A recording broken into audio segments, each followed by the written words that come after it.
Welcome, everybody, to the Give It Podcast, the podcast for blurs, for nerds. If you have a fandom, you are most certainly welcome here. Of course, the host with the most, of course, I am Black Spartan. Of course, my man to your left, your right behind your screen is flipped. Show a guy. You got to explain that one. That's new. What you got? Yeah, so I opened a new channel, Show a Guy Joe, where it's going to be goofy tokusatsu stuff. I'm Joe Tano. Let us now be judged. Judgment time. I was left unattended again. Hey, we're innocent. That being said, we are the Give It Podcast, much like WWE old guys. We do try to watch a language, but sometimes words do fly at the same time. There'll be things that might be shown tonight that might be too intense for younger viewers. So viewer discretion is advised. Aside from that, welcome. So, after we recover, because I'm be honest with you, I am so happy that I'm over this cold right now because it's nice now to be back in normal voice. Joe, what about you, man? How are you feeling? Again, I was left unattended, and now I have an SPD. I have a Japanese artisan deck of Granger Morpher.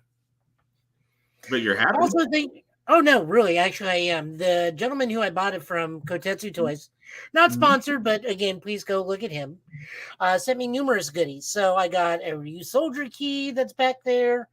Nice. I got my favorite Deca Ranger trading card, which is Deca Green, a coloring sheet from a festival. He very much packs his stuff in, so Taka-san, arigatou gozaimasu. No, seriously, guys, go check out Kotetsu Toys. It's fantastic. I got this thing in like 3 days. That's good shipping. Well, man, can't knock that. But hey, all good news all around. So, how do we start this? So much television. There is so much television, but actually some good news. We're not starting off on some concerned news, but good news, especially from the world of Star Wars. We have been told, as of today, guys, that Grogu and the Mandalorian will be getting their own movie. This will be directed by Jon Favreau, produced by Jon Favreau, Kathleen Kennedy, and Dave Filoni. It will go into production sometime this year. For all those that are probably wondering, that does not mean that we will not be getting a season 4. We will be getting a season 4 of The Mandalorian. What were you going to say, Joe? We are not getting a season 4 of Mandalorian. It has now been canceled because they are getting a movie.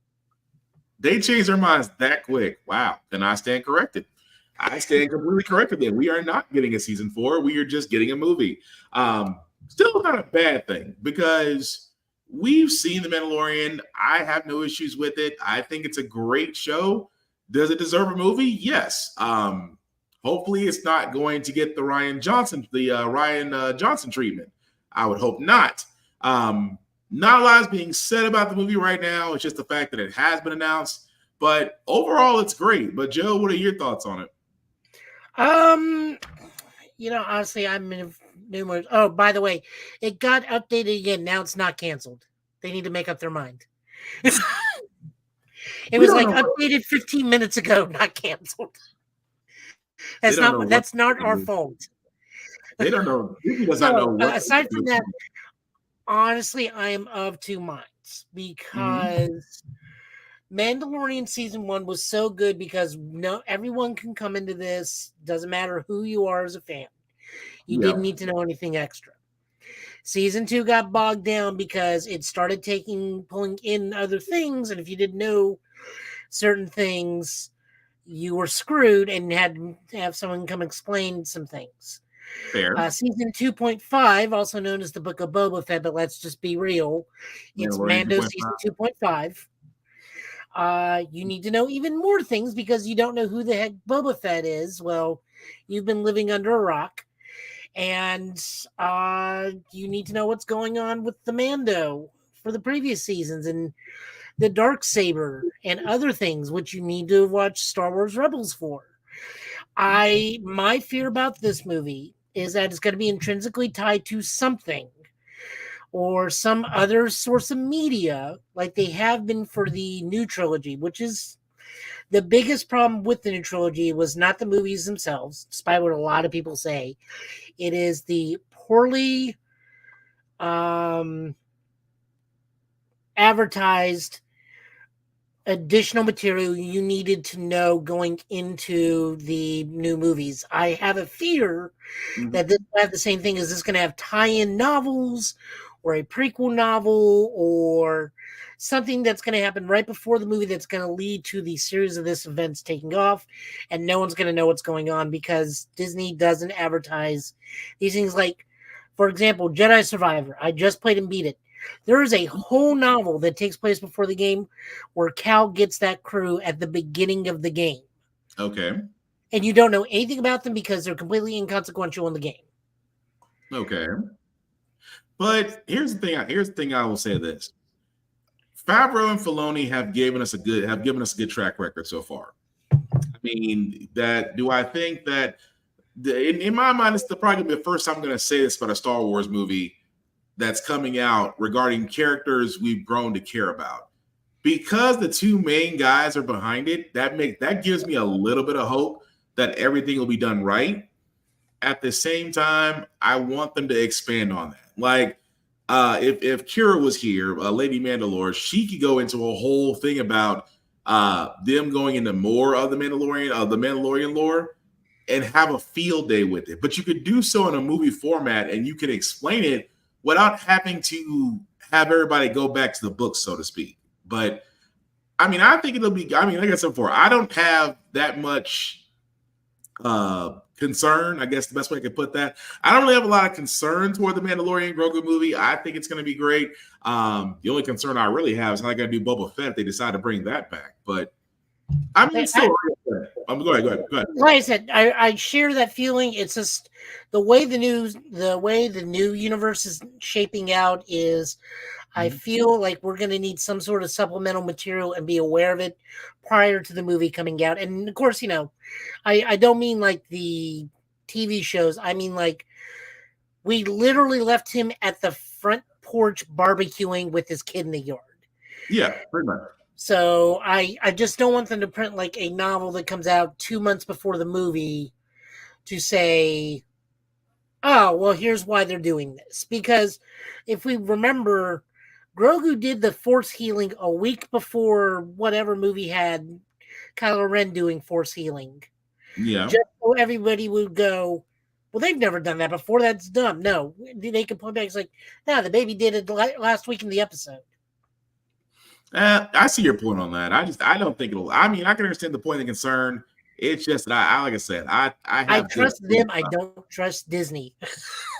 Oh no, they might do what Gunn did to DC. They might tell Disney, look, there's the line, don't cross it. I mean, it's possible, but I doubt it. But the other piece of Star Wars news that we do have, Ahsoka 2 is officially in development. This really should not be any surprise. The reason why, because of the success of the first season, rest in peace, Ray Stevenson for his role in it, and a whole number of other factors and actors that have brought that season to what it is now. It's really not surprising that we're not getting a season 2. But again, I'm not complaining about it. I want to see where they go with it. Joe, anything you want to add to that?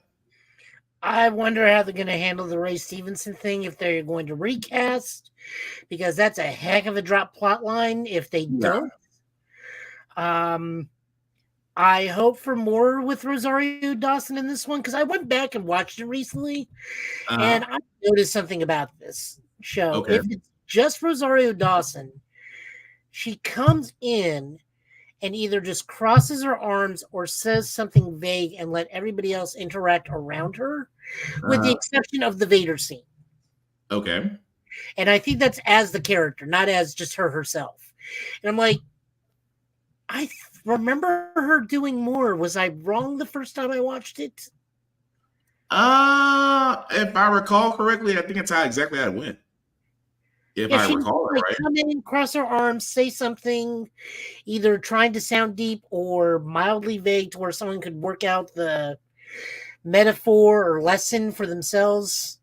It may have been more mildly vague. I have to actually go back and watch it because now I'm not so sure about that. It's just one of those, like, do I really want more of that? I mean, absolutely, I want more of it because I'm a huge Rebels fan, and we're getting Ezra and everything else. But it's one of those, I want more for Ahsoka to be a more active role in her own show. Jedi Jesus. Ezra Jesus. I'm sorry. That's The not look what he looks like him. I mean, he just came out. Well, let's be honest. Now, let's be fair. Jedi Jesus is Obi-Wan Kenobi. True, but he's more of the no, let me shut up about that. Anyway, let's just leave it He's at more that. of Jedi King David versus Goliath. I'll give you that. But no, still great news that Ahsoka will be getting a season 2. Good news that we will be seeing a Mandalorian Grogu movie. So again, that is some good news. The other part that we're about to get into now, however, I'm indifferent about. Maybe because this has been a long gestation thing with The Walking Dead. Maybe that so much time has gone by that people's interest may have just waned out because, let's be honest, The Walking Dead for the longest part tried to make its own universe, Fear the Walking Dead. There was another one I can't think of. Something else with The Walking Dead, like Far Alone or something like that. But anyway, the fact that The Walking Dead is trying to be expanded in this universe a little bit, and this new Andrew Lincoln television series, because it's not a movie, The Ones Who Live, is basically following the stories of Rick and Michonne. That being said, here's the trailer. I'm looking for him. I'm gonna head north. You don't want to go north, not now.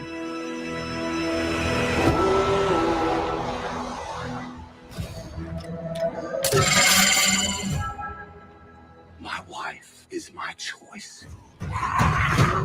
My daughter is my choice. My life is my choice. It's been so long. Your phone, you know what it says? The Japanese? Believe a little bit longer. Thank you, Grimes. Why? You showed me I can't get away. This is the most powerful military on the planet. I'm just going to ask you a question, Grimes. Look in your eyes. Why are you here? Do you want to kill? Or do you want to die? Look in my eyes, sir. You tell me.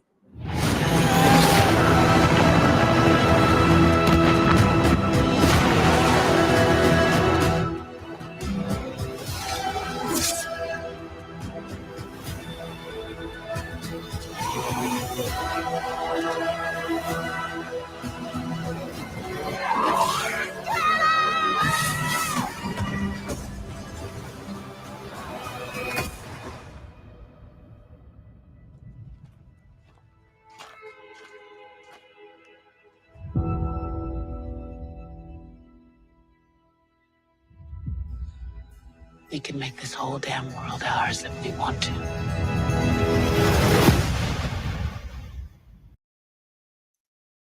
And as you can see, guys, that is The Walking Dead, The Ones Who Live. Will be coming out very shortly at the end of the month. Again, this is the part that I'm going to have issues with because I love the graphic novel The Walking Dead. I loved how the graphic novel ended. I love the television series, although they did take some liberties, even though Robert Kirkman was still involved with the television series. They did take some liberties as far as some characters and how some stories ended. Even the actual ending to The Walking Dead, which could be argued, maybe loved, maybe hated, things of that nature, was great. Do I think that The Ones Who Live needs closure? I would say to a certain point, yes, because spoiler alert, for all those that don't know, Andrew Lincoln's character, Rick Grimes, does kind of fall off or disappear during the Walking Dead series. And Michonne decides to go after him also in the series. So both stars did depart the original Walking Dead series. And it was long said that, there would be a Rick Grimes movie. And then, COVID happened. And then viewership dropped with The Walking Dead. And a lot of plans either got made, got canceled, got made, got canceled, until we have now the series, The Ones Who Live. Now, for me, it's gonna be hard to watch it because number one, it's gonna be hard to get that interest back. Because The Walking Dead was such a story that it just kept you glued to the screen every Sunday, that because now we've been away from it for a while, does it give you that same type of feeling to it? And for me, it's just gonna be hard to watch just because it's just not there for me. But what about you, Joe? I couldn't care less. Like, I don't like The Walking Dead. I'm not a zombie person. Okay. I own Shaun of the Dead, and that's it. So you wait at the pub and have a fight till it all blows over? Pretty much. No, that's fair. In that one, I can at least power walk away to safety. Yeah, that is also fair. The zombies. Like, I never had any love for The Walking Dead. I wasn't there for the comic book phenomenon. Wasn't there for the show. Zombies do not interest me. Like, not in the least. Okay, nothing wrong with that. But I will say for me, just because don't me wrong, Kirkman, as much as I love Walking Dead, I'm not gonna stand and say I'm not gonna watch it. It will be hard for me to say I'm not gonna watch it because I still want to know what happens. I still want to see what this new story is going to be between Rick and Michonne, and of course the other part of the world, which for lack of points, I have no clue about. So it's going to be interesting. It's just the fact, like I said, it's going to be hard to get back into something when, the feeling's not there. But let us know in the comments what you guys think about The Walking Dead, the ones who live. But Joe, I do want to ask let me try it again. That was a terrible segue. I do want to ask you, Joe, about Ghostbusters Frozen Empire. How do you feel about the fact that they're moving their release date from March 29th to March 22nd?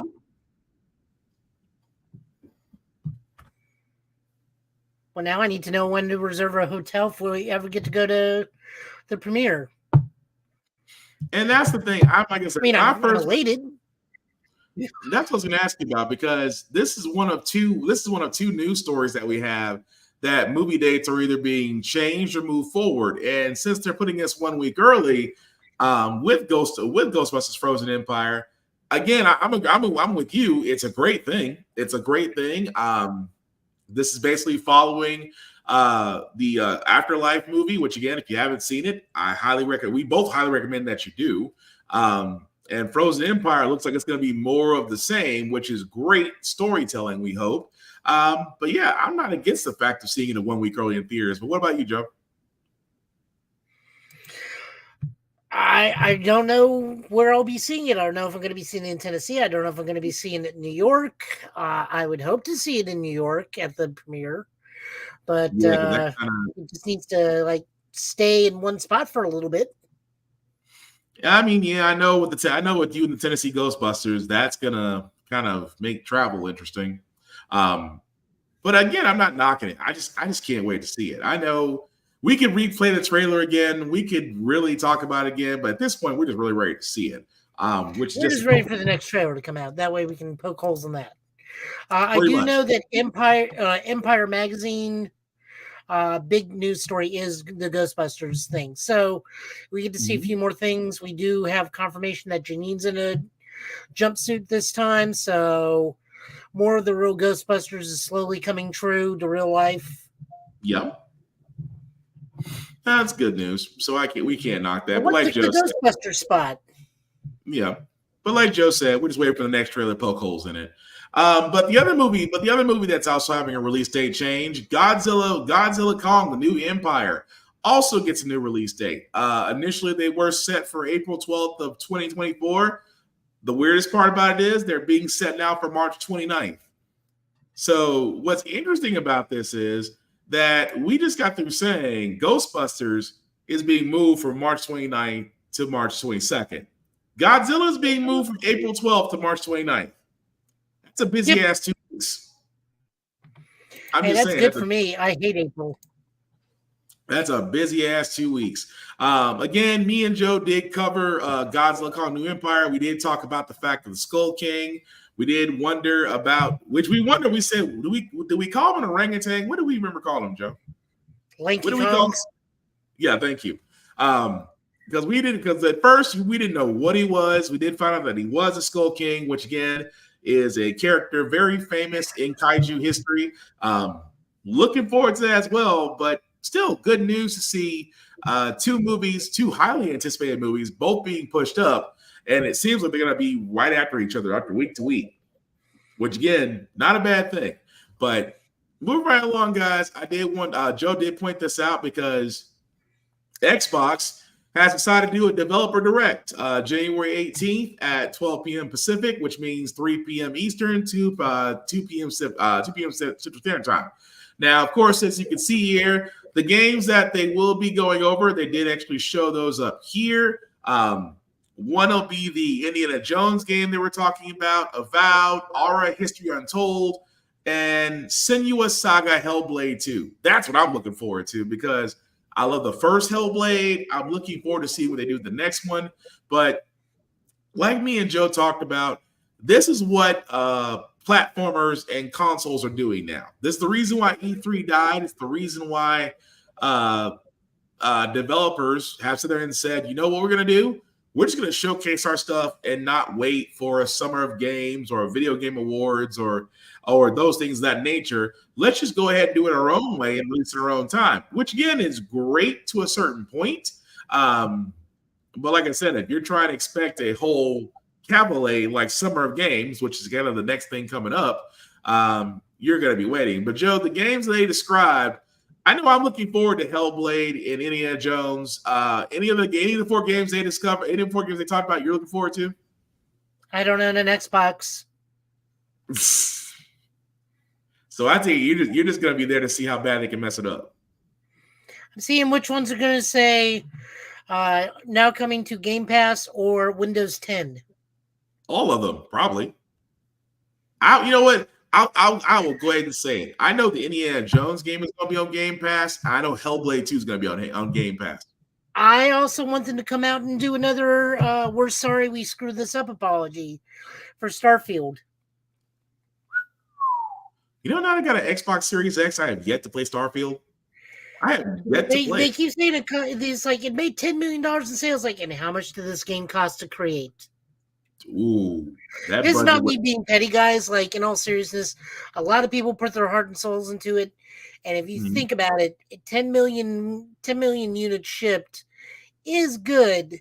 But considering the development costs that Starfield probably went into it, it's probably not as successful as they're making it out to be.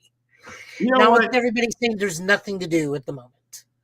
Once I finish God of War Valhalla, I think I'm going to try Starfield out. I think that's what the first thing I'm going to do in the new movie is give that shot.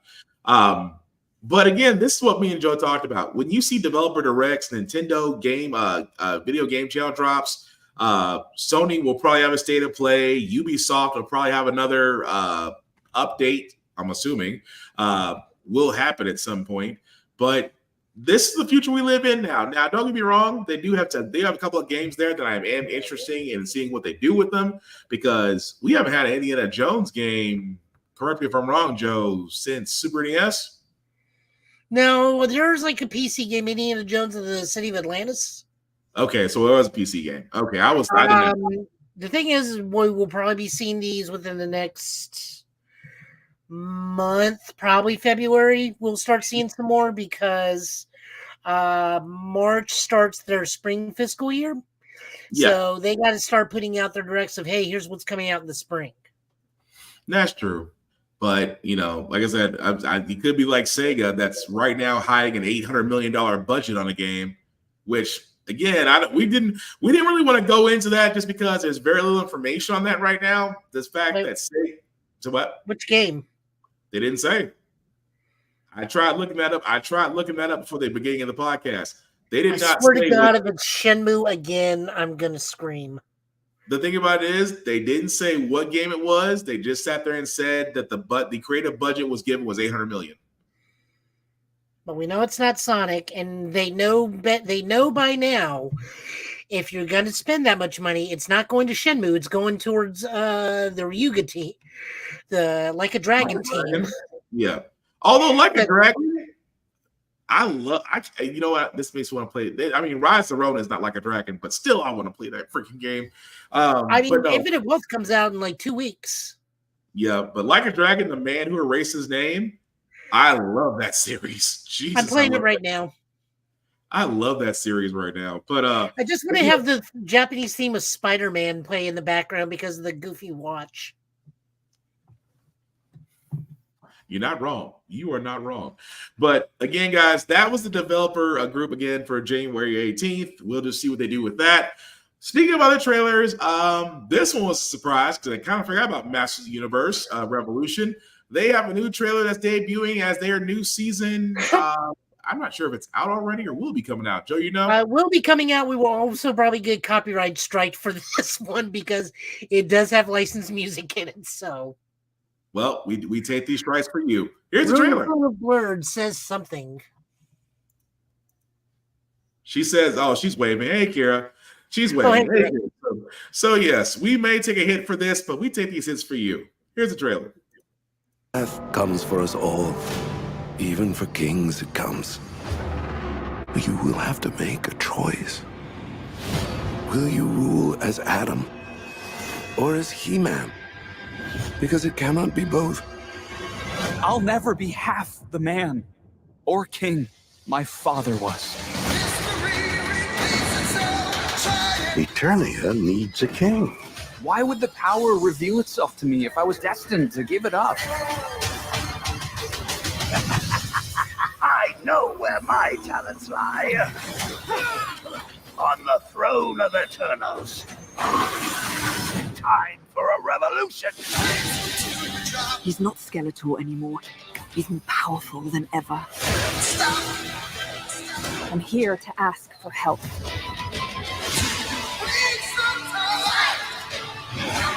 He who masters technology masters the universe.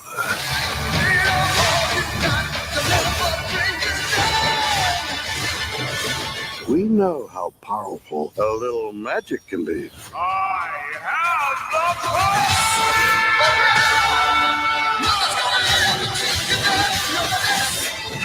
the It's not about what you hold in your hand, but what you hold in your heart.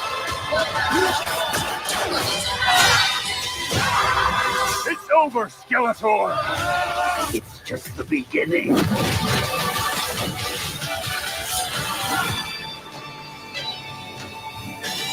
By the power of Grayskull.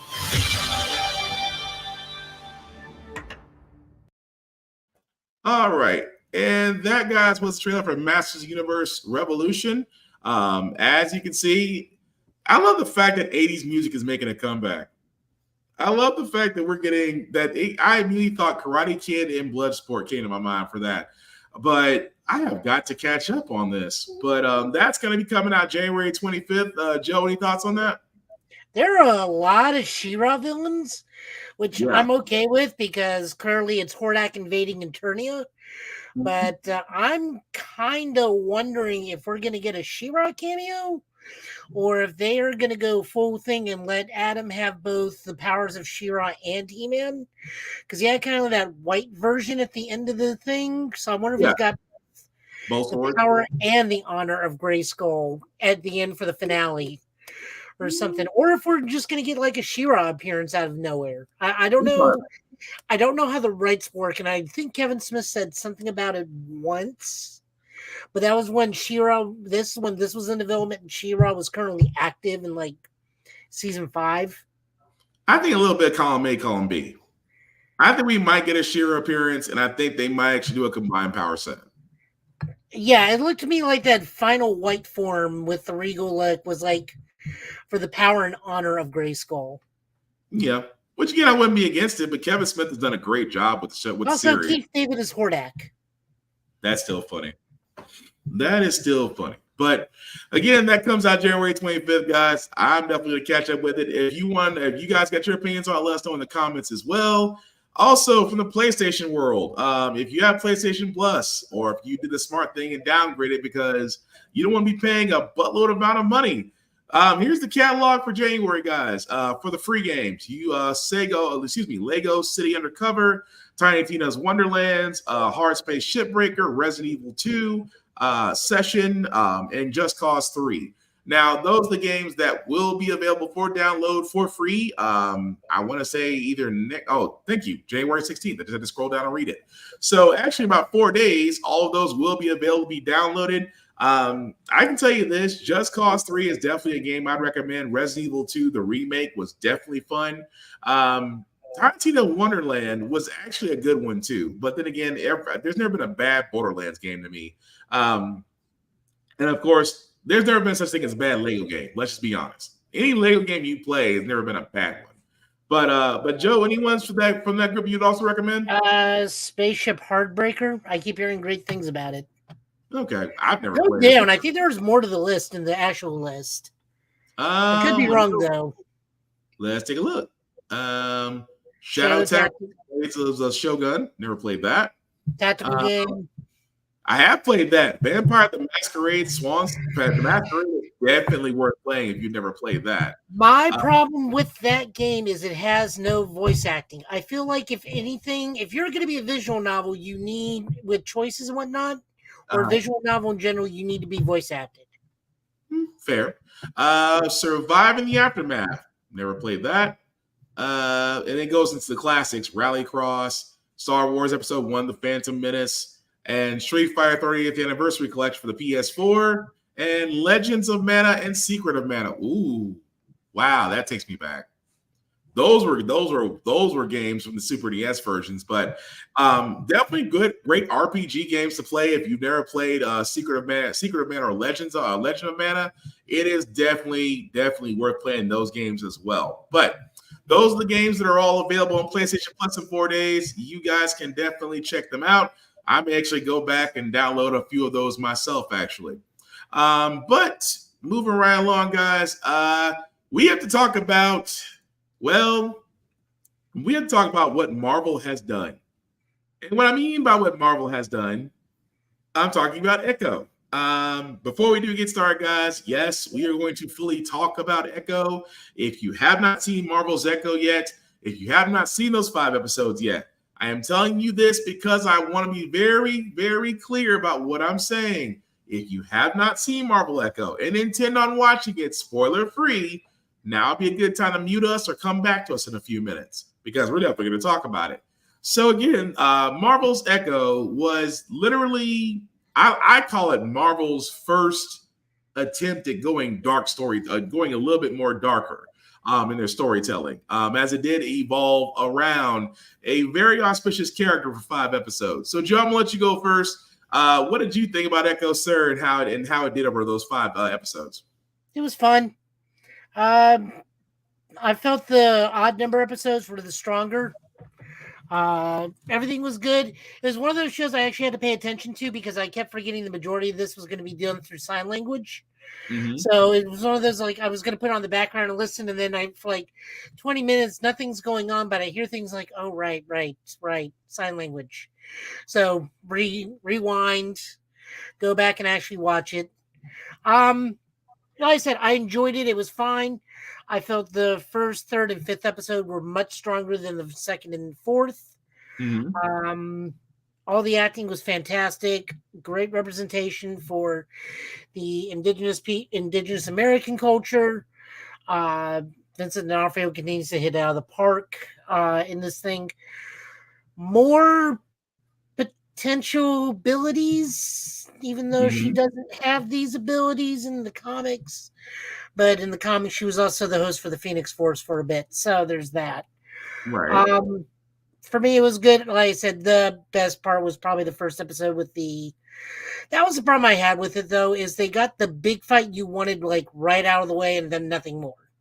But, I said, it was just fine to me. I'm not going to say it's fantastic. I'm not going to say Marvel's back. Marvel never went anywhere. You people just got tired of it, which is understandable. Yeah, I said it was fun. It's just I watched like 4 shows back to back, and this was like number 3 out of the 4 shows that I watched because I was watching this, The Brother's Son, Monarch, and one other show like back to back to back in rotation. It's like The Brother's Son and Monarch were a little bit stronger. No, that's fair. I still got to watch the brother's son. I mean, I've heard Vincent D'Onofrio, fantastic, but you're also dealing with Godzilla and Michelle Yeoh. So, like, know your pecking order. No, fair. No, but for me, Echo, like I said, I heavily enjoyed it. People were kind of mad about Daredevil only being in there for 58 seconds. It's not his series. I'm not. It amazes me so, and not to go on this rant.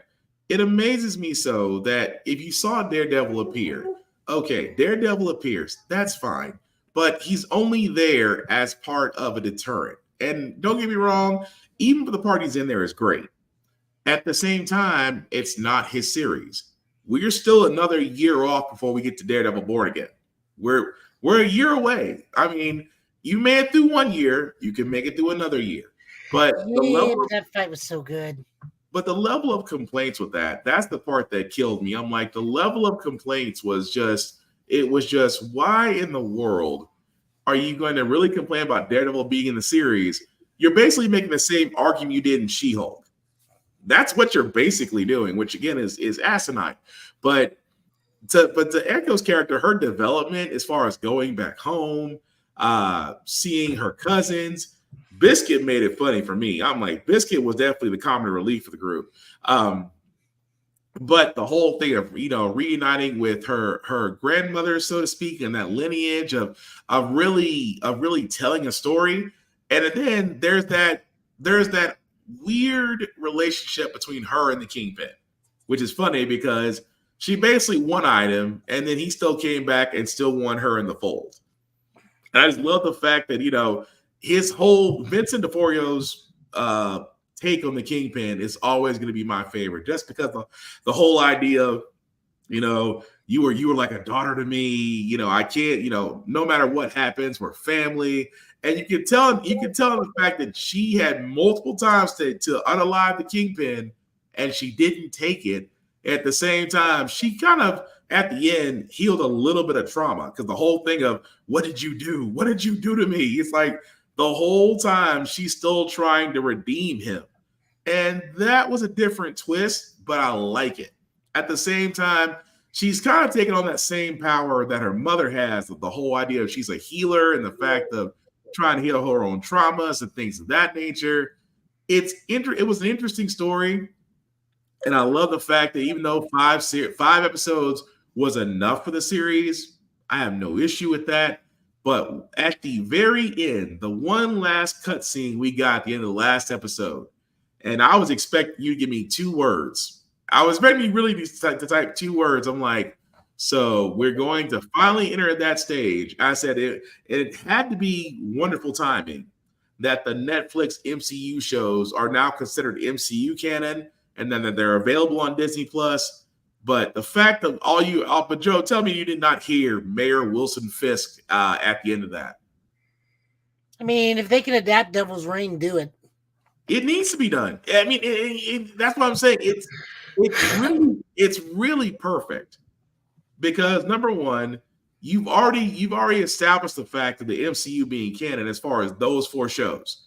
At the same time, what better way to do Daredevil Born Again than the Devil's Reign storyline? Well, I mean, you have the principal players already in the MCU, so. But would that not be perfect for Born Again? Oh, no, sure. I'm down. I'm still on that Daredevil fight where he just does that fadeaway jump through the falling thing. It's like, that's perfect Daredevil. That was kind of disrespectful, actually. The flip away, but still throw a pin back just as he's trying to go for the shotgun. That's no. The one where he just like jumps through the cabinet, that fadeaway jump. Oh, yeah. It's like, I'm just watching that. It's like, no, that is perfect Daredevil. But that's where I'm getting at this. Like, no, not to take away from Echo. Again, guys, this is the thing I was trying to sit there and say the most, that we're not taking away from Echo as far as it being a nice story. It is. It's a nice story. It's the fight scenes, which, by the way, always seen, if you count a bowling alley, but still counts. At the same time, it still kept your attention for 5 episodes. It's kind of hard to argue with that, really is. But that's why I'm there saying I loved it. I kind of want to see Marvel. I really want to see Marvel take more risk like that. You can actually take some stories with some individuals and do some story and do some risk like that. And you can tell them in the grimy way without being ultimately violent, which for Echo, a lot of the violence was not as bad as we thought it would be. It was actually very tame, actually. But you can tell those stories and still get the same effect. Marvel could actually take some risk and do some more with that. But what do you think, Joe? No, I said it was fun. Of the four shows I watched, this was the third best. But like I said, it's just very hard to compete against like Godzilla and Michelle Yeoh. So, like, I finished Monarch. Monarch was fantastic. It does lead in kind of to the new Godzilla movie coming out because of shenanigans. And to quote MST3K and Linkara, space is warping and time is bendable. Fair enough. That actually really sums up some key plots in Monarch. Space is warping and time is bendable. I have really got to finish Monarch, and I've got to finish Monarch because that first episode had me hooked, but I couldn't stay awake. Oh, it gets so much better as it goes along. But you do get to see a Godzilla fight. That was the only thing I'll spoil for you. Nice. So moving right along, guys. Speaking of video games, I should say video game adaptations that have turned to successful television series.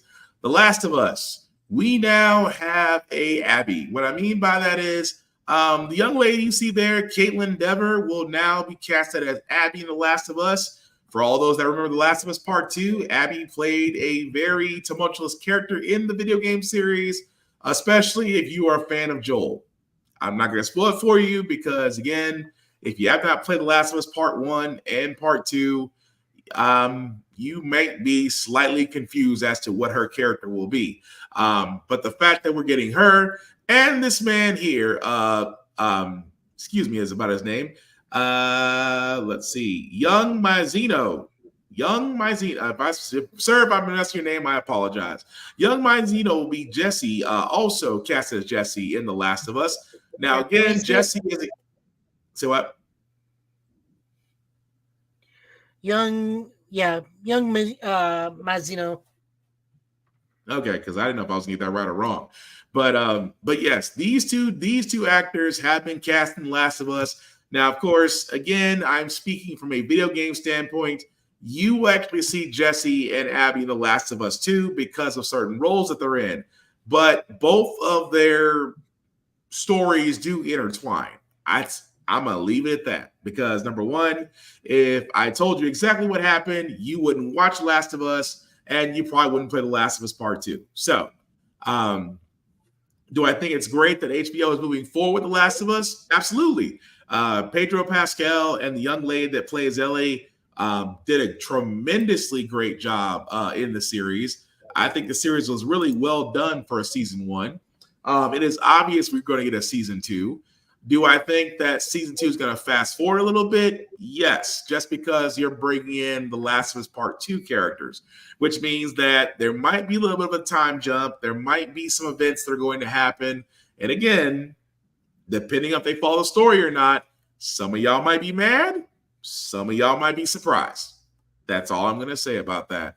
But Joe, any thoughts on those castings, sir? I have no idea who they are.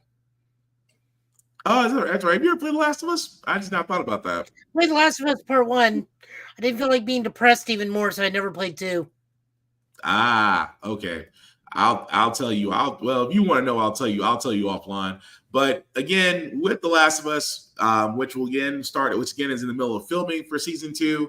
This was one of those very few video game adaptations that at the time we did not know we have a good track record on. This was definitely before One Piece with Netflix and Yu Yu Hakusho. So, which beforehand, getting a successful video game adaptation to TV seemed almost impossible because you had so many people really either overdoing it or forgetting the fact that you had a lot of lore from the video game that you could have really made into a television series. But The Last of Us seems to get it right. I'm just hoping for a few more mutated individuals to show up. If they get those people right, I'm sold. But again, holding off on saying any more information and also please don't go to Wikipedia looking up. You're gonna make yourself mad. I'm trying to tell you this. Don't go on YouTube. Don't go on Wikipedia looking up these characters, because if you do, you're going to spoil yourself. Fair warning. But moving right along, guys, before we get to our comic pulls, Tekken has given up. Tekken this week, well, I should say this last week and a half, has given us a lot. But we're actually going to start with some character reveals as we get closer to that release date. This first one is about a very particular killer robot, which I'm surprised they waited this long to release it.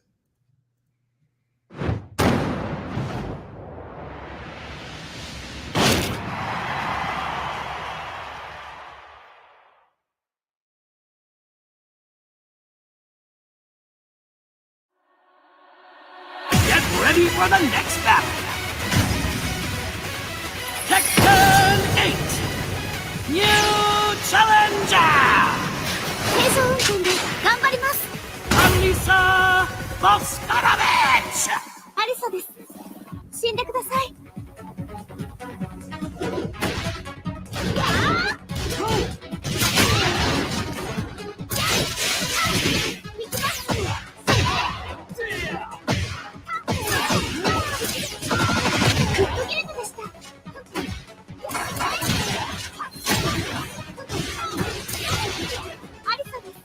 よろしくお願いします。すいません。愛してけれ。ありがとうございます。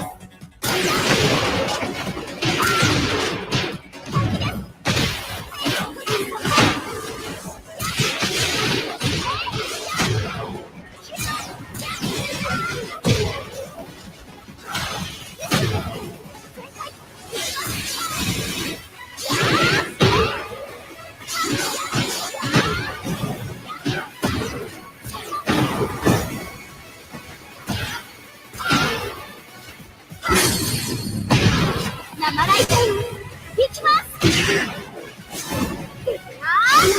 これでラストです。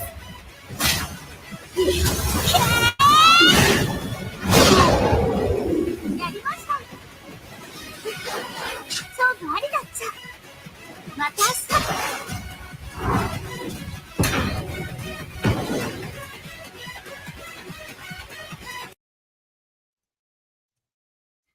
Oh, that's a big zoom up. Sorry about that. So that was the first reveal of Elisa from Tekken 8, of course, coming out January 26th. There was also another release of another character. Not my favorite, but a lot of people love pandas. And there's a trailer for this one. Every single fight, no matter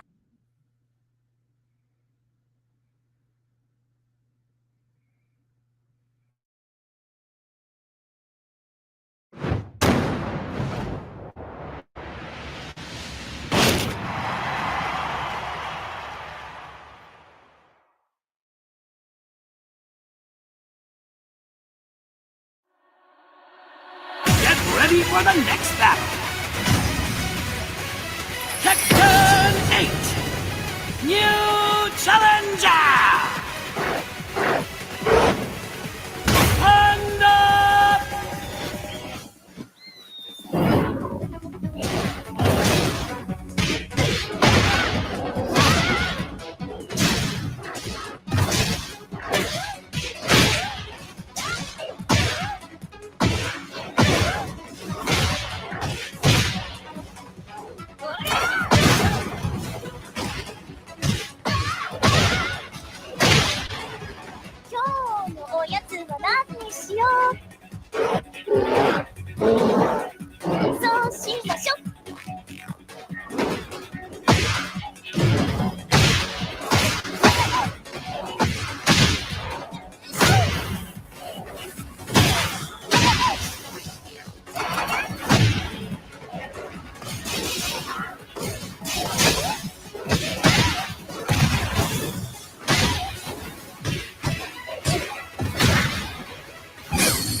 Again, that's got to be kind of hateful to get hit with a beach ball as a weapon.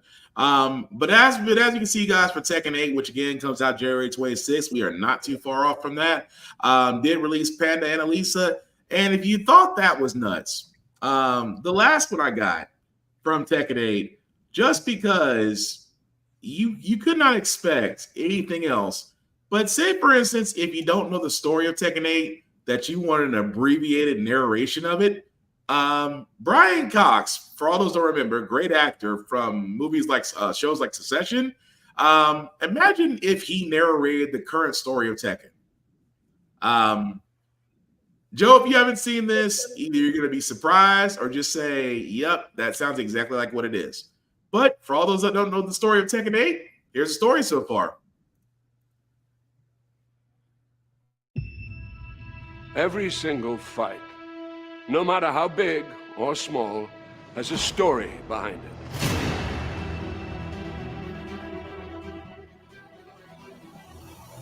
That's why when it comes to Tekken and the King of Iron Fist tournament, there's one hell of a story to tell.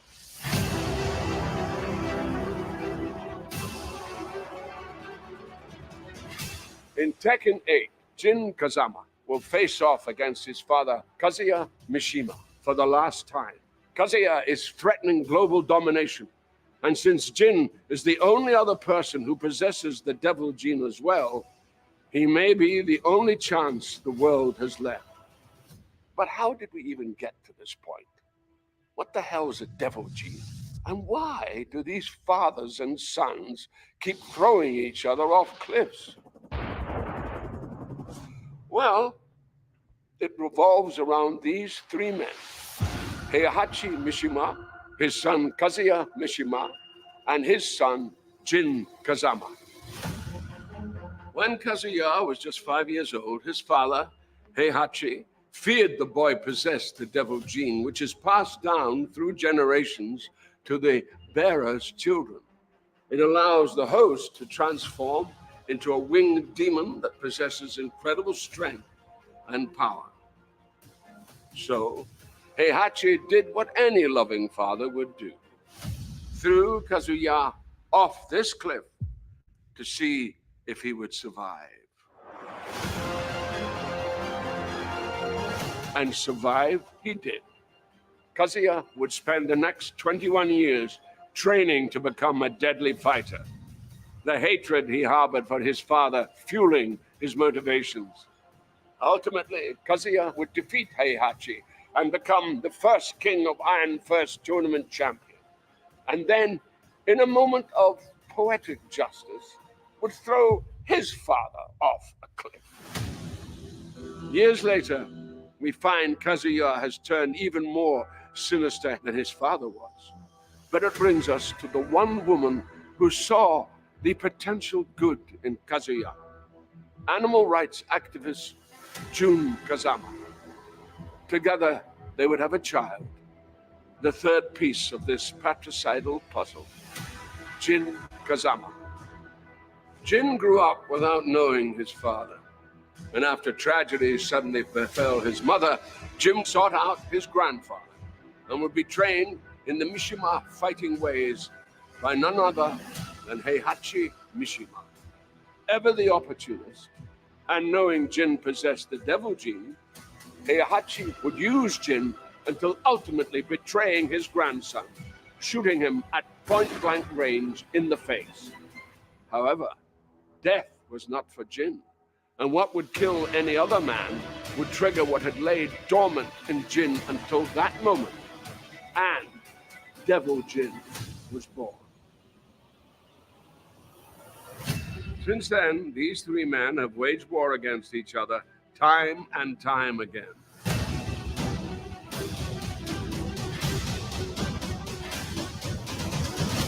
This is until the most recent tournament, where Kazuya faced off against his father, Heihachi, for the final time by taking his life and throwing the body into a volcano, like only a Mishima can.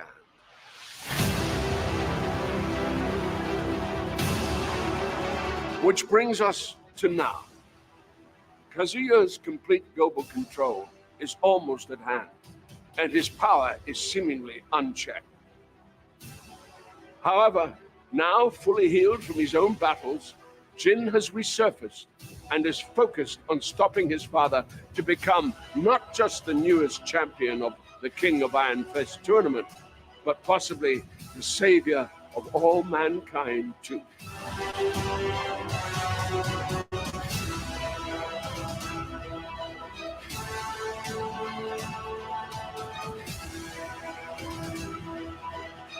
In Tekken 8,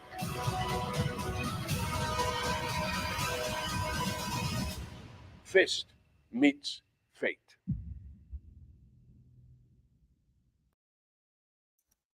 And I'm not mad about that.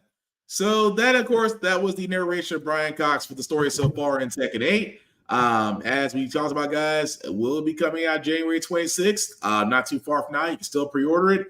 I'm looking forward to it just because, again, I've been playing Tekken since playing it in a laundromat and getting annoyed about how I couldn't fight with Kazuya. I couldn't fight with Kazuya, but I could fight with armor. I could fight with King with no problem. But anyway, that's the story of it so far. The fact they got Brian Cox to narrate it means that they definitely did spend some dough on this. I'm sold on this. Joe, what about you?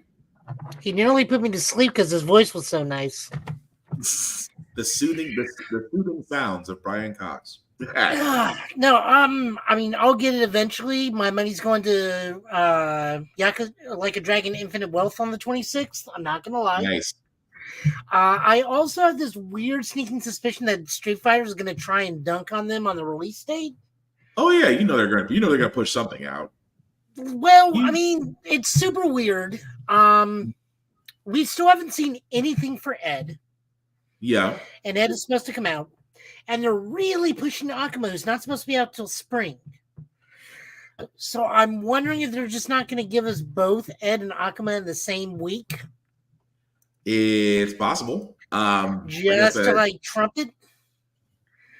Just to like push sales. Because I mean, let's be honest. If you're going to spend anything, you're not going to be spending it on Ed. Unless you're like me, because you want to give Ed a shot because you want to see what he's going to play like in Street Fighter 6.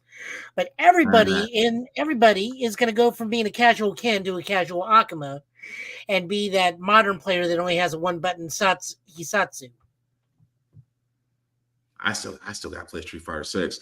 You're not wrong though. I mean, I could see that too. It's the whole idea of just, will they let Tekken shine? I mean, I'm thinking about that. Will Capcom let Tekken shine on its own on the 26th? Will they let it shine? They will, but also I would not put it past them to here's Ed. Oh, by the way, Akuma's also available. It would be petty though. But I guess we'll find out in a couple of weeks. But anyway, everybody going as like I said, oh crap, I almost forgot. Joe, you've seen Crisis on Infinite Earths Part 1. Is it worth watching, sir? My better question is, why is this a 3-part movie?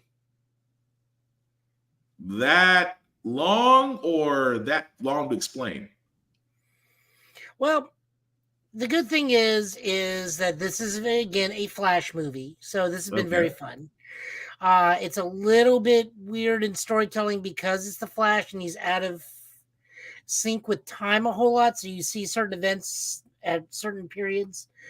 The Justice... what are they called? Not the Justice Lords. The Crime Syndicate is in this movie. They do a good job with them. Do a good job there. It's just one of those, it's fine. It's better than the last movie we got. We get to see a lot of Lisanne Augustine. So not much. Don't know who Lisanne is. But in your opinion, is it worth watching? It's fine. Hey, Augustine. Lisanne Augustine, how you doing? But yeah, okay, that's what I was wondering. I have yet to see. It's better than the last one we got, which was just an hour and 30 minutes to tell us, by the way, the next movie's Crisis. But I mean, the other reason we're getting this is because the Tomorrowverse, which is what we're currently in now, is wrapping up so the animated Gunverse can start going. Gotcha. So, like, a lot of stuff has got rushed. A lot of stuff doesn't feel like fully formed. I mean, we at least got a good speaking role for Ted Core Blue Beetle, and classic question is in this from like Justice League Unlimited question. Okay. It's like, are they doing? It's like, why do they do all this? Got to ask the questions and blah blah blah blah blah. No. Then they take a lot of liberties with some things. I'm like, yeah, that's fine. It's whatever. So is it worth watching, or is it more like you probably need to muddle through it, or how do you feel about it? It held my attention, and I found a way to watch it for free. So that'll tell you that. Oh, okay, fair enough. Well, as Joe is getting ready for the comic book pulls of the week, guys, we always do want to show love.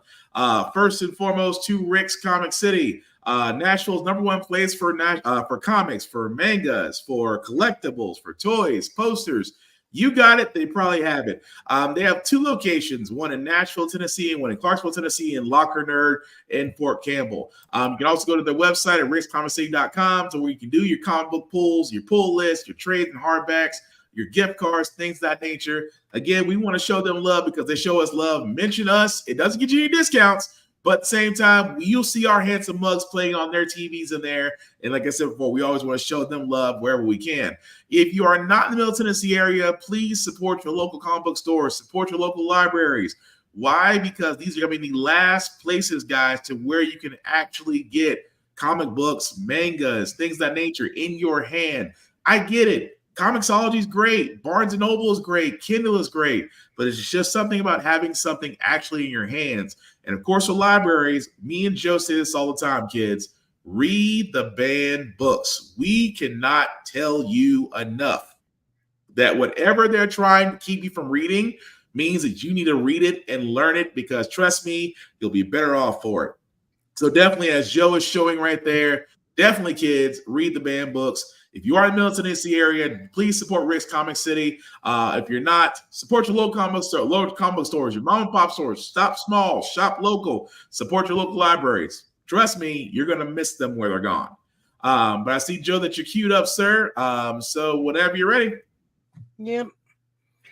So first book tonight, as soon as we pop it up. That's it. It might take a second. And yes, we fully agree. Read the banned books. We cannot stress that enough. Is it because I'm not looking at it? Oh, there you go. There you go. It's because I'm not looking at it. Mm-hmm. Okay, so this is Action Comics, Superman Superstars. This is kind of a soft reboot for Action Comics. They got rid of the old team, which kind of sucks. I liked it being about the Superman family. Now we're just about Superman again. This is with Jason Aaron, who jumped ship from Marvel after his disastrous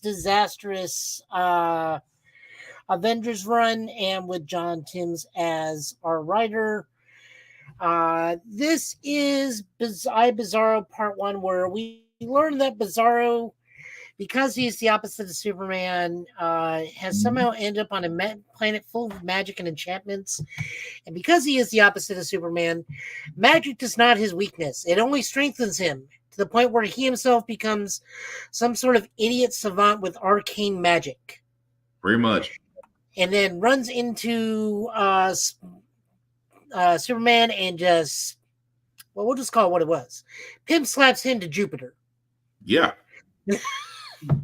Yeah, I mean, yeah, that's about the best we can put that. Superman's like, okay, that's not normal. And then Bizarro seemingly does something that has potentially caused the Earth to become bizarre, or at least Metropolis to become the new Bizarro world.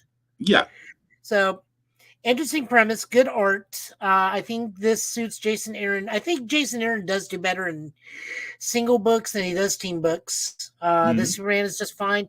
My biggest issue is that I was reading Action Comics for the Superman family, both Superboys, Power Girl, Supergirl, Keenan, the Super Twins, the whole family. I was reading it for them. I was not reading it for just Superman. I read Superman for Superman. And now this book is just Superman. So I may have to cancel this book soon if I just don't start seeing the Superman families. I was interested in this one because Bizarro never was really seen as a I'm not gonna say threat. Thank you. That's about the best. And the more he started talking in normal sentences, the stronger he became. Yeah.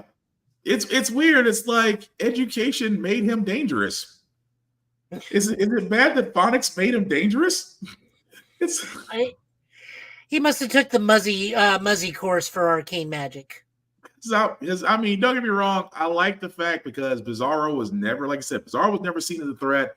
But now that he is, and it's to the point where even Superman's like, what just happened? This is not like we're 23 million miles away off of one punch. Right. But no, I liked it. I kind of had it pegged as kind of a Joker kind of move to it. But no, I'm gonna be honest. This catches my attention. This makes me want to see what they do with this. Yep, no, I don't have a problem with the book. This is definitely a good book. It is a good story. It has good art. My issue is if I want just Superman, I'll read Superman. If I want everybody else, I want to read Action Comics. That's fair. My issue with this book. Fair. But moving right along. But still funny though, just getting slapped. Sandman, number 4. This is written by Robert Venditti with art by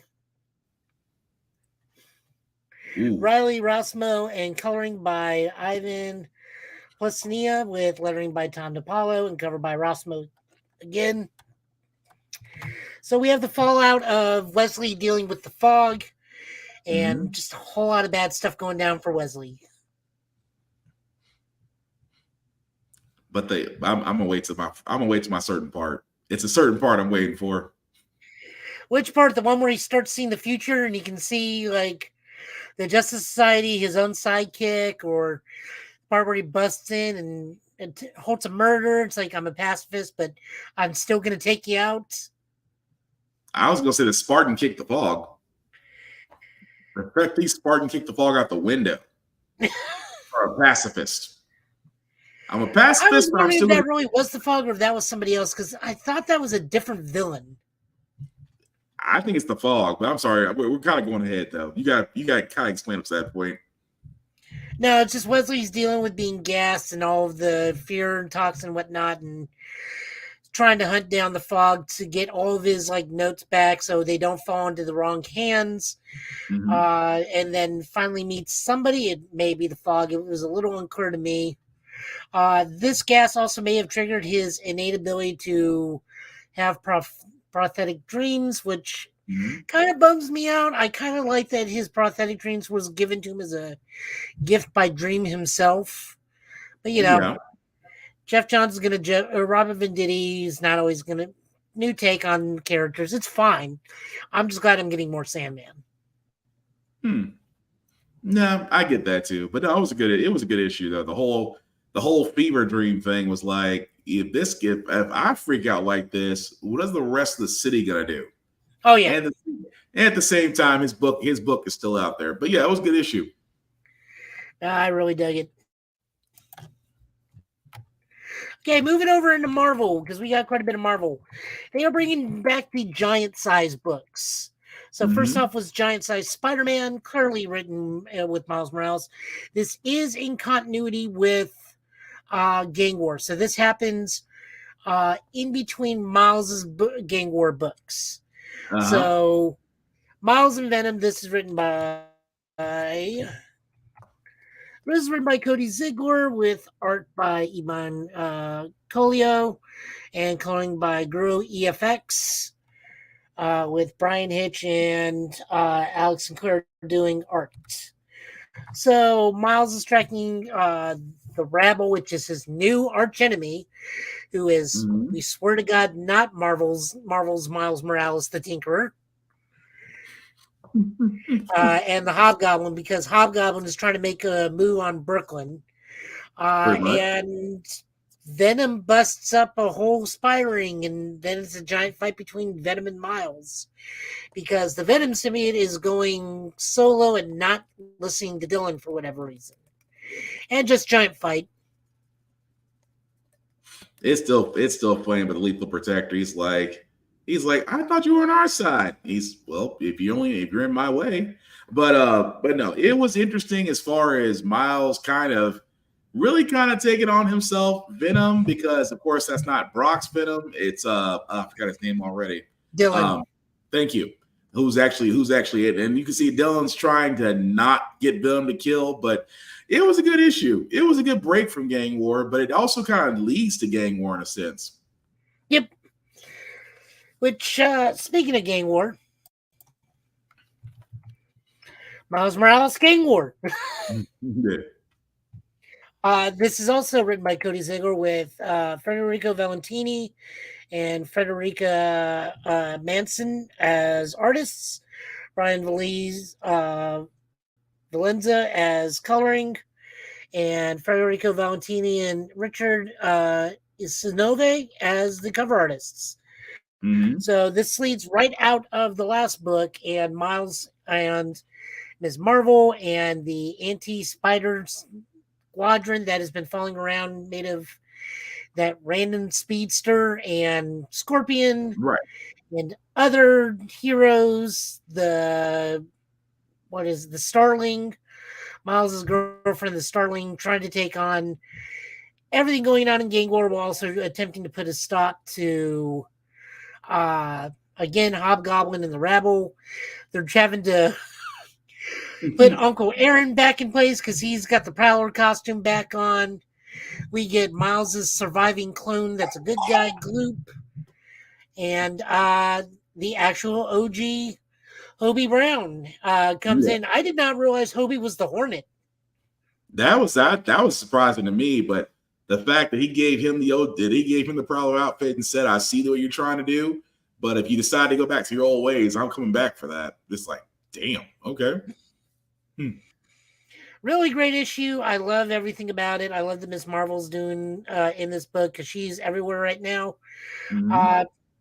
This is the Spider-Man I just want to read. Because it actually looks like Spider-Man, not a block? Well, yeah, on top of that, it's just good storytelling, because Cody Ziegler can tell a good Spider-Man story. But most importantly, the artwork is not in total garbage. I'm sorry, it's still funny. It's still funny. It's funny because it's true. Very much so.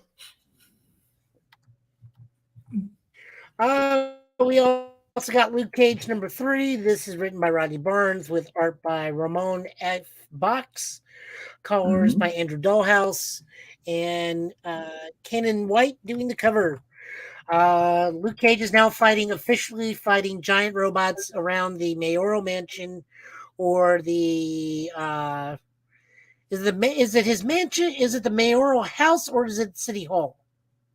That's the mayoral mansion.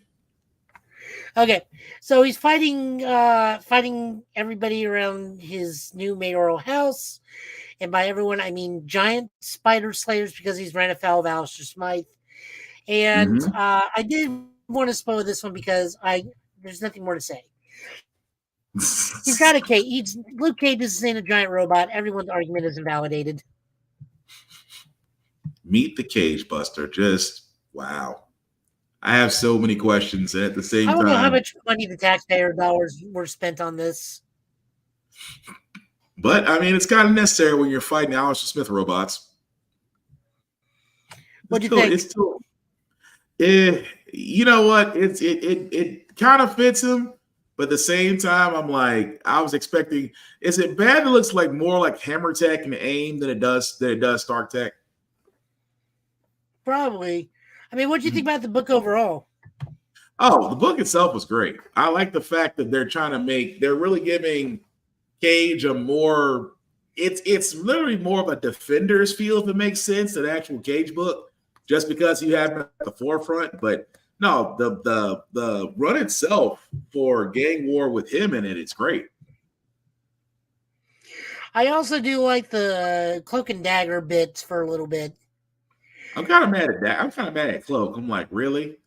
You realize the abilities that you have, sir. You could have. I had to stop myself a few times. Like, really, Cloak? You could have been a little bit more destructive than evasive. That's all I'm saying. Why he like got fully depowered from using too much of his power? Then it's like, what was the joke about his hair or him being hungry? Hungry. Yeah.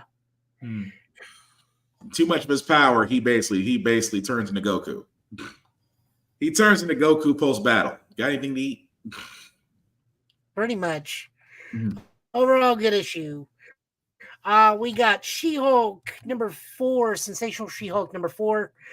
This is with Rainbow Raul, with art by Ig Guerrera, colors by D. Coffney, and cover by Jen Bartel. This is just a girls' night out with Jen, Carol, and Patsy. However, Patsy recently had a whole "I died and went to hell" scenario, and something may have followed her back. Also, Jack of Hearts is here this time. This really is like the actual thing. Like, Jack of Hearts was here. He went out, then saw Carol, became very uncomfortable because last time the three were together, it was Avengers Disassembled. Yep. So now the Girls' Night Out has turned into Let's Fight Demons. That was still funny. And Carol's like, I am not a Debbie. Carol's like, I am not a Debbie Downer. I am a life of the party. Okay. Whatever you say, Carol. I am a girl. Invite me to the party. That was still funny. I can just continue to love this book. It's so much fun to read. It's a nice palate cleanser when you got to read other things. It's just fun and it's good art. Yeah. Fall of the House of X, Rise of the Powers of X. Okay, I'm going to be really honest with everybody. While I did love this book, I did not understand what was going on half the time because there was so much flip-flopping between futures, realities, end of times, and new starts. Pretty much. It was honestly, it was too long. It was really too long for an issue. Like, I get that you're trying to explain everything, but this was kind of a long one. I'm not gonna lie. Yeah. And so this is written by Kieran Gillen with art by R.B. Silva, coloring by David Krull, and designed by Tom Mueller and Jay Bowen. Cover artist by David Krull, Sorrell, and R.B. Silva. Okay, there are timeline. Professor Xavier is trying to figure out what is the best timeline to move forward with once they can establish what Moira is going to do or how to even prevent the Krakoa Age from going this far with Moira, while also trying to prevent the Sinister Dominion from taking over, while also preventing the Machine Future from taking over. A lot happens in this book. Oh, a lot. Keep that in mind. A lot, to the point to where you almost had to start writing notes. You got to the point like, okay, usually I'm pretty good at remembering certain aspects of it all, but holy crap, you got to go back and actually write some notes down. Yeah, you got to kind of like draw a diagram, and it's like, all right, over here is this story, over here is this timeline. Here is this timeline. Here's this timeline. So if you take person from timeline A and shift them slightly over, you get timeline C. But if they don't do this at this exact time frame, it becomes timeline B. Mm-hmm. But if we do it in that time frame, it becomes timeline D. See, in my opinion, this is where you basically become Charlie Day from It's Everything Sunny in Philadelphia. It's always sunny in Philadelphia. It's always sunny. You're gonna be that. You're gonna basically be Charlie Day with all those points and the poster board behind you. It's gonna be like, yep, rabbit hole. Yeah, but Nightcrawler just got done being Spider-Man. I don't think he can be Nightman or Dayman.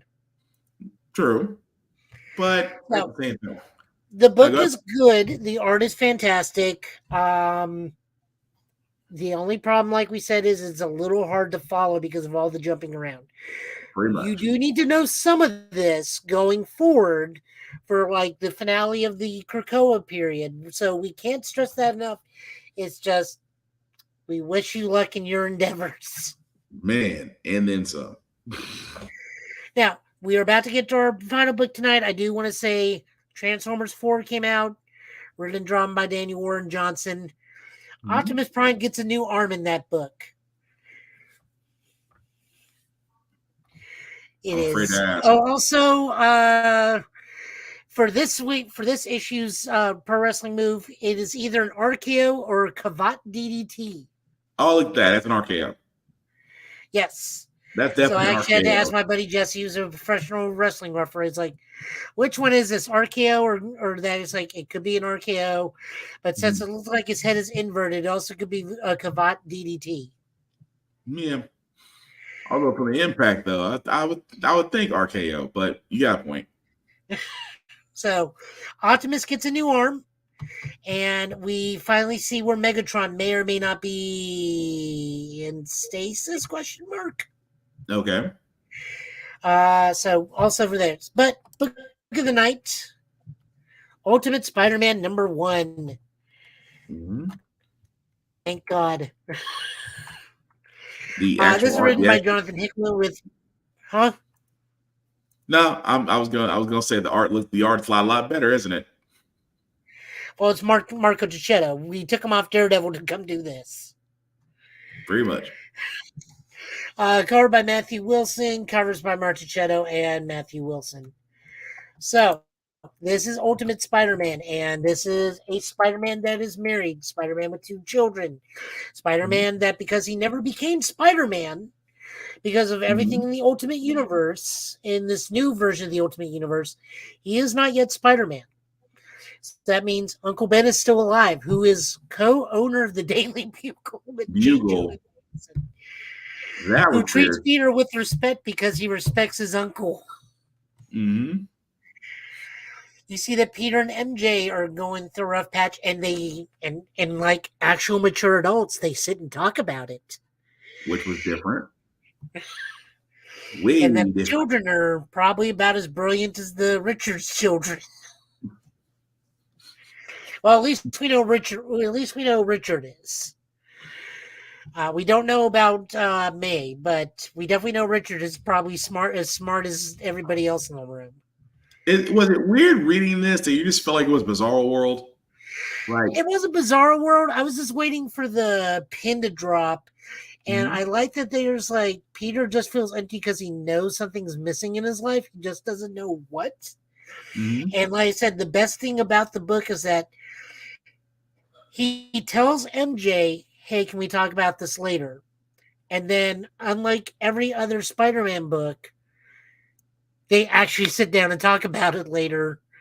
Right. And they work it out totally. She's like, you do what you got to do. I'm going to go to bed.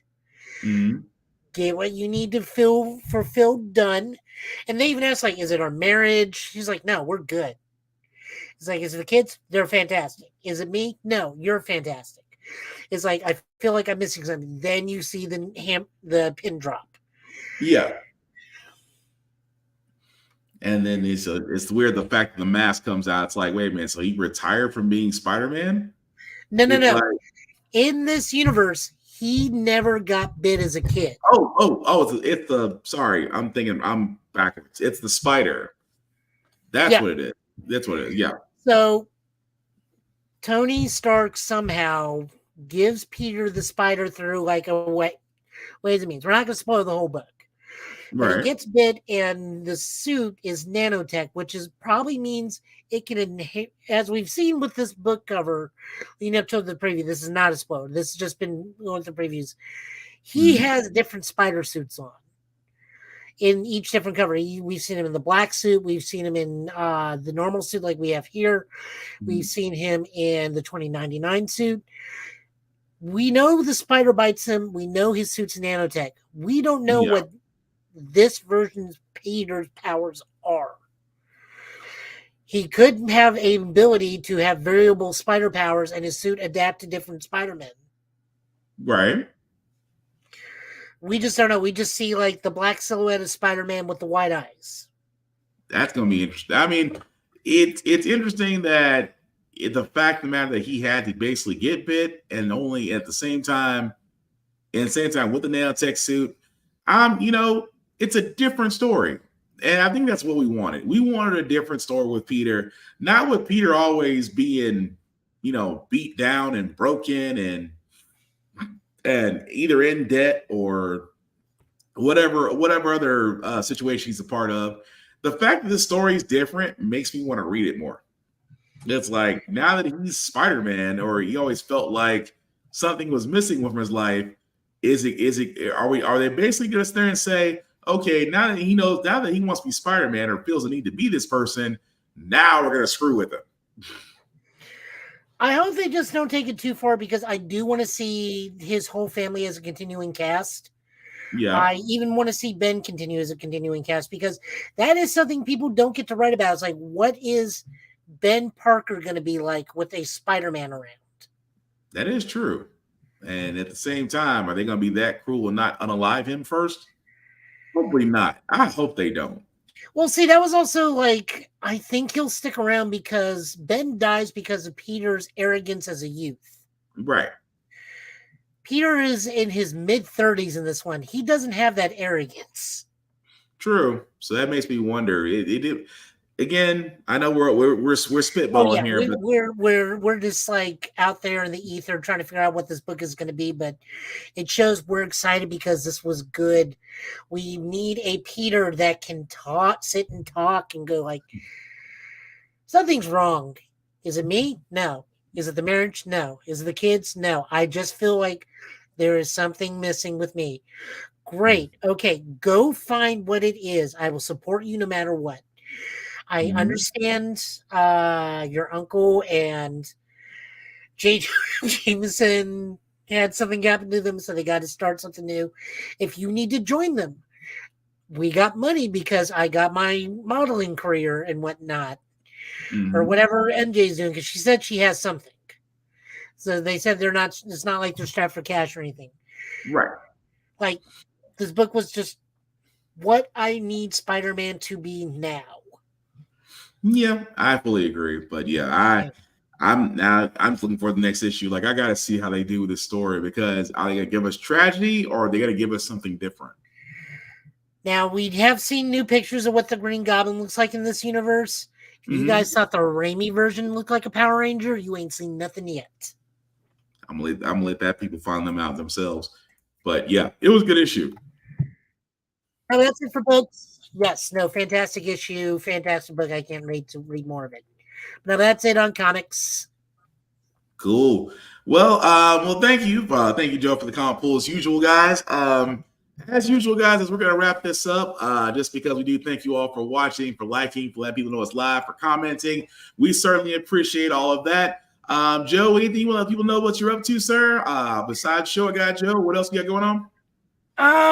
We'll just see what I got going on right now. I'm playing a few video games. I will try and stream Infinite Wealth when it comes out.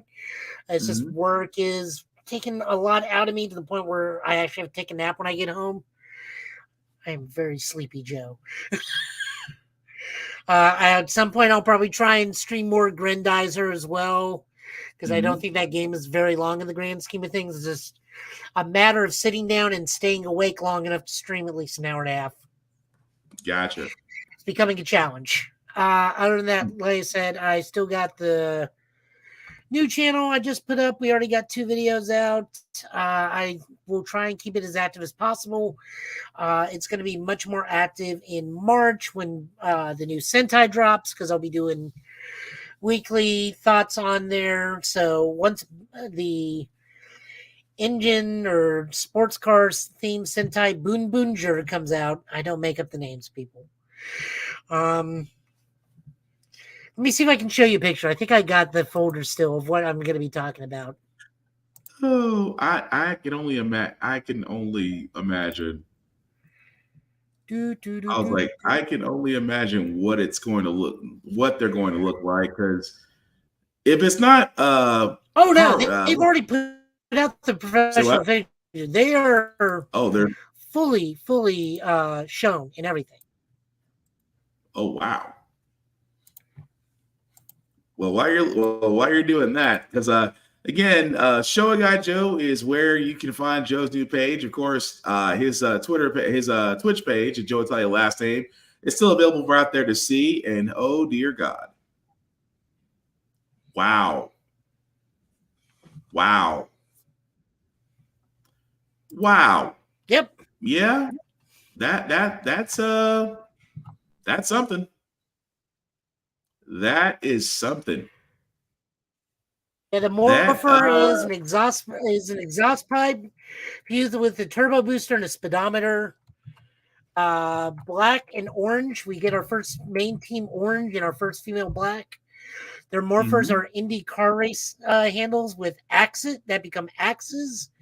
And I'm not sure if that's a gun or a sword right there. Okay. Megazord is going to be Ultra Magnus with 2 arms stuck to it. Interesting. I'm just the face. The face is where I'm just like the front of the helmet is where I'm stuck at. I mean, everything else I can understand, but the Are you sure it's front not the of coming the, is the what? Wait, Are you sure it's not the fact that they're even making puns? Coming Boone. Yeah, the puns is one thing. It's just I can't get past the helmet. So It's the joke almost as we've been going with is now that Sentai knows they don't have to make this stuff for Power Rangers to be adapted with, they just don't care. And they're going to go as wild and crazy as they possibly can. I see that. Just wow. And it comes out March the 3rd. That's going to be really interesting, to say the least. Wow. Well, that's nightmare fuel for my eyes. I'm going to get the morphers. That's just, I can't get past the helmet. That's going to be nightmare fuel later. But anyway, thank you for that, Joe. And of course, guys, before I get to me, we do always want to show love to those that share the show as well. My buddy over at my buddy Big VZA Dot. Let me get that page up for the world to see. Give me 1 second. Yeah, my buddy Vaughn, Big VZA Dot. You can find him on all social media, especially his music page. He does music for shows, for television shows, for podcasts, for songs. If you're an aspiring artist, definitely check him out, Big VZA Dot, everywhere you can find him. Also, I do also want to point out Blurred Station. Blurred Station is where you can go, guys. It is the new Netflix we keep talking about that has anime, that has television shows, that has original content for blurs and people of color. You can definitely check them out by going to blurredstation.com. Of course, if you do want to join, it is $10.99 a month. If you go to the Join Now button and then select the Blurred's Eye View Affinity membership, you can select anybody there under Affinity Influence Partner, either anybody there or myself, a Black Spartan. We will all appreciate it. And then if you select the Affinity membership for $10.99, trust me, $10.99 is a deal considering the fact that all these other streaming services are definitely going up. But you do get the Affinity membership, which after 36 months of paying $10.99, you do get the option of owning a piece of Blurred Station, which is a lot better than trying to own a piece of Amazon or Netflix or Hulu, because you're basically paying an assload amount of money just for one share. So again, definitely check out blurredstation.com. Definitely join up on the Blurred's Eye View. We would certainly appreciate it, guys, because it is definitely a lot of great things there. Of course, as for myself, guys, you can find me, Black Spartan, of course, BlackBox447 on all my socials. I usually do reviews on anything that I watch, read, and gym stuff, because I cannot wait to go back to the gym after being sick for a week. I'm looking freaking forward to it. I cannot tell you that much. But again, guys, definitely check me out there. Also, the link at the bottom will make that a little bit bigger for you guys to see. If you copy and paste that link into your browser, take you to our link tree. That's the YouTube and Facebook groups for all of our podcasts. How the friend we got here, Get Bitten Off Limits Podcast. Like, share, subscribe, tell people about it, share it. We can only grow if you tell people about us. And trust me, we want you to tell people about us because we want to have great conversations with everybody. With also that being said, guys, as we do wrap this up, we will definitely be back here and hopefully next Friday. Same Get Bit time, same Get Bit channel, with more news, our coverage of Monarchy of Monsters, of that one Netflix show that I need to watch, The Brothers something. What was it, Joe? Brother's son. Thank you. The Brother's Son, which again, I am definitely going to catch up on a lot of that TV. And of course, we'll go over any other video game news that's released during the week. But aside from that, guys, as we keep saying, the weather is changing. Please be careful. Please take care of yourselves and things of that nature. And Joe, any last words, sir, before we call tonight? No, I'm probably going to go nap. Well, Sleepy Joe's going to probably call it a night. I don't blame him. But anyway, we want to thank all you guys for watching. As we usually say on the Give It podcast, we are all about fandoms. We love them. We share them. We want to encourage others to be them. The one thing we will never do is be toxic gatekeepers or basically be toxic fandoms. We actually want people to discuss things regardless of whether or not you might not agree, regardless of whether or not they may have a different listing than you, regardless of whether or not they may believe Sailor Moon can actually take Goku. The best thing you can do is agree to disagree and still share the fandoms. That's what we hope that you guys will do, because once we do that, that in that case will involve us that we have more peace in the land, as my son is trying to grab everything in his vicinity. Joe, what are you thinking about over there? You lost some thought over there, sir. No, I don't think Sailor Moon can do it. I think Sailor Jupiter could, though. See, now along with that, I believe it too. But again, some people just got to learn to agree or disagree. But with that being said, guys, we do thank you guys, and hopefully you'll watch us on the playback tomorrow. He's been Joe. I've been Will. This has been Give It for a Night, guys. As we always say, take care of yourselves and each other, and have fun with it. Don't be a dick. Peace. Later.